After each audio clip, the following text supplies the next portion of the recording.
अस्सलाम वालेकुम everyone. Dear students, जैसा कि आप जानते हैं कि कल 6 अप्रैल को तमाम सूबों के जो वज़राए तालीम और वज़राए सेहत हैं उनका NCOC में एक इजलास हुआ था, जिसमें ये डिसाइड किया गया कि तमाम सूबों के ऐसे अजला जहाँ पर कोरोना वायरस के केसेस की तादाद ज़्यादा है, यानी जिन्हें अफेक्टेड डिस्ट्रिक्ट्स की कैटेगरी में कंसिडर किया गया है, तो वहाँ पर जो पहली से लेकर 8वीं जमात तक की क्लासेस हैं वो बंद रहेंगी 28 अप्रैल तक। और इसके अलावा जो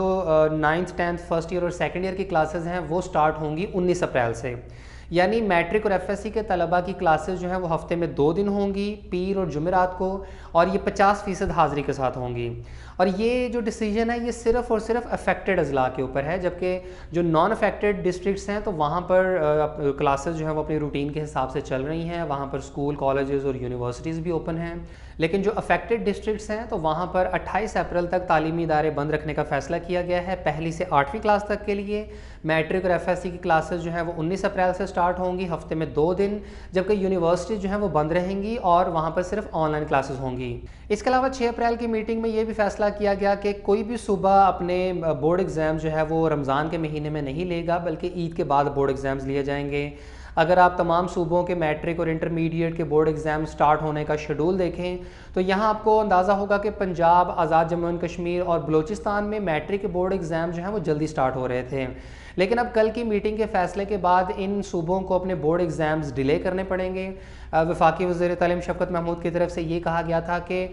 मई के तीसरे हफ्ते में मैट्रिक के बोर्ड एग्ज़ाम्स लिए जाएँ और उससे पहले बोर्ड एग्ज़ाम्स नहीं हो सकते। अब एक तरफ तो शफ़क़त महमूद का ये बयान कि मैट्रिक के बोर्ड एग्ज़ाम्स मई के तीसरे हफ्ते में होंगे, लेकिन इसके साथ ही पंजाब के वज़ीर बराए स्कूल एजुकेशन डॉक्टर मुराद रास की तरफ से ये स्टेटमेंट आई कि मैट्रिक और O लेवल और A लेवल के जो एग्ज़ाम्स हैं वो अपने शेड्यूल के मुताबिक होंगे। अब इससे तलबा ने यह मतलब लिया कि शायद डॉक्टर मुराद रास ये कहना चाह रहे हैं कि मैट्रिक के बोर्ड एग्ज़ाम्स 4 मई से ही स्टार्ट होंगे, जबकि ऐसा हरगिज़ नहीं है। डॉक्टर मुराद रास की इस स्टेटमेंट का सिर्फ ये मतलब है कि बोर्ड एग्ज़ाम्स अपने शेड्यूल के मुताबिक होंगे, लेकिन ये शेड्यूल रिवाइज़ भी हो सकता है।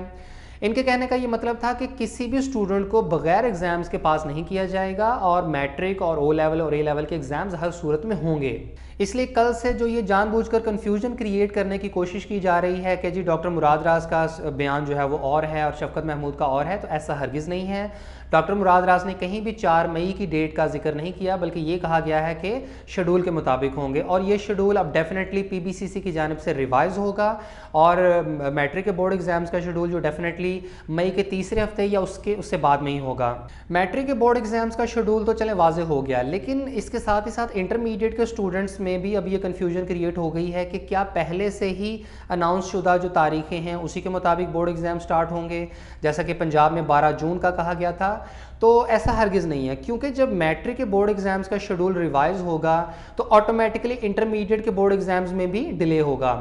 ऐसा मुमकिन ही नहीं है कि मैट्रिक के बोर्ड एग्ज़ाम्स मई के तीसरे या चौथे हफ्ते में स्टार्ट हों और 12 जून से इंटरमीडिएट के एग्ज़ाम स्टार्ट कर दिए जाएं, क्योंकि मैट्रिक के बोर्ड एग्ज़ाम्स कंप्लीट होने में तकरीबन 1 महीने का वक्त लगता है। तो अगर तो मैट्रिक के बोर्ड एग्ज़ाम्स मई के तीसरे हफ्ते में स्टार्ट होते हैं तो कभी भी इंटरमीडिएट के बोर्ड एग्ज़ाम्स 12 जून से स्टार्ट नहीं हो सकते। ज़्यादा ना सही, लेकिन ये एग्ज़ाम जो हैं वो जून के आखिर में या जुलाई के स्टार्ट में चले जाएंगे। इसलिए इंटरमीडिएट के स्टूडेंट्स भी तसल्ली रखें, कभी भी बोर्ड एग्ज़ाम्स 12 जून से स्टार्ट नहीं हो सकते, ज़्यादा नहीं तो 2-3 हफ्तों का जो डिले इसमें लाजमी आएगा ही। इसके अलावा अगर रियलिस्टिकली देखें तो मैट्रिक के बोर्ड एग्ज़ाम जो हैं वो मई के तीसरे हफ्ते में स्टार्ट होने के बारे में कहा तो ज़रूर जा रहा है, लेकिन क्या गारंटी है कि मैट्रिक के बोर्ड एग्ज़ाम्स वाकई में मई के तीसरे हफ्ते में स्टार्ट होते हैं या नहीं, क्योंकि ये सारा कुछ डिपेंड कर रहा है कोरोना वायरस के केसेस के ऊपर कि कोरोना कितनी तेज़ी से फैल रहा है, लोग क्या कोरोना SOPs को फॉलो कर रहे हैं या नहीं, या कोरोना कंट्रोल में आ रहा है या नहीं।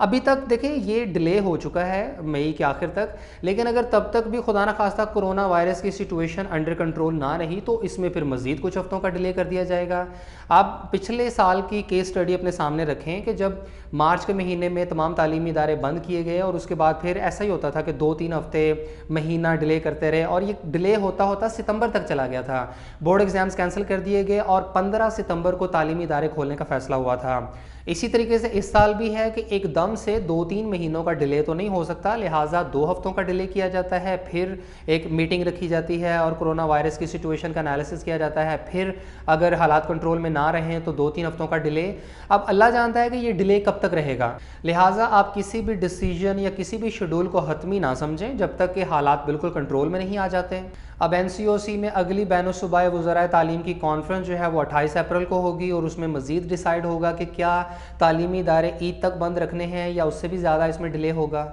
लेकिन स्टूडेंट्स को ये ज़रूर रिकमेंड करेंगे कि आप लोग मई के तीसरे हफ्ते के मुताबिक अपने मैट्रिक के बोर्ड एग्ज़ाम्स की और जून के हिसाब से अपने इंटरमीडिएट के बोर्ड एग्ज़ाम्स की तैयारी जारी रखें। एक बात तो तय है कि बोर्ड एग्ज़ाम्स हर सूरत होंगे ही और बगैर बोर्ड एग्ज़ाम्स के किसी भी स्टूडेंट को प्रमोट नहीं किया जाएगा, क्योंकि ऐसा कोई मैकेनिज़्म अवेलेबल नहीं है जिसकी बिना पर स्टूडेंट्स को कोई प्रमोशन पॉलिसी जारी की जाए और उसके हिसाब से स्टूडेंट्स को एस्टिमेटेड मार्क्स दिए जाएँ। ऐसा सिर्फ पिछले साल ही मुमकिन हो सका था, लेकिन इस साल ऐसा मुमकिन नहीं है। दुआ करते हैं कि अल्लाह पाक हमारे तलबा के हक़ में बेहतरी वाला मामला फरमाए।